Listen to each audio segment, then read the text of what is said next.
Chapter 38. Final Battle. The mood at headquarters is mixed. The joy of seeing each other again is dulled by the news of our heavy losses. What's more, Big Bill seems to be seriously wounded. Jacques tells me that almost all our missions have failed. Only 3 out of 45 were successful. There's obviously a traitor among us. I don't have time to justify this suspicion as the sirens start wailing. Our lookout in the control room starts bellowing into the microphone, "We're under attack." My heart rate quickens. A sudden wave of panic sweeps over us all. I immediately think of my wife and order her to run. I put my hand on Jacques' shoulder and say, "I entrust her to you. Run away quickly. I'll join you." "What are you going to do?" "Attack. Let's hope our automated defenses hold off enemy assaults long enough for us to escape." The airlock opens and I rush out. A swarm of Sigroids lights up the night, heading straight for me, while on the ground, troops approach our headquarters. Our first Kansers escape. In one of them is Clara, forced to flee once again. So, with tenfold determination, I set off alone to attack the enemy. Despite my extraordinary speed, I barely avoid the countless bursts of fire. I in turn hurl a shower of projectiles.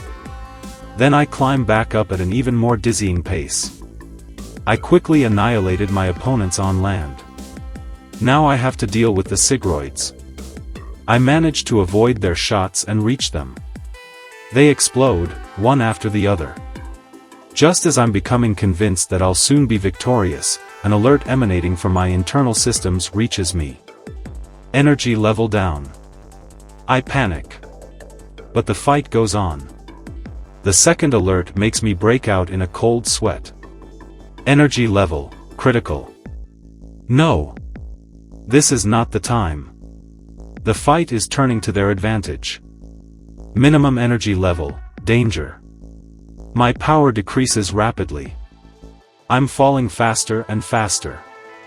It's not long before I crash to the ground. I'm now under constant enemy fire. My protective fields are still holding. But for how long? I realize that my end is near. Outside images gradually disappear. All that remains is an endless series of explosions against the protective dome. The swarm that surrounds me is about to strike the fatal blow. My only consolation is that I was able to save my loved ones. My last thoughts are with them. Farewell, Clara.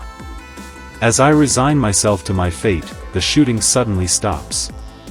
The Sigroids seem to hesitate, then rush away. I don't understand what's happening, and run through all the hypotheses. Until Jacques' voice suddenly interrupts my thoughts. "Nathan." A message from Burial tells me that Africa has just joined us in the war. Their first attacks seem to have caused a great deal of damage to the enemy forces.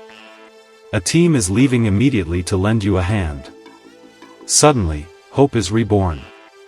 It's like a light appearing in the night. I'm going to live, and see Clara again.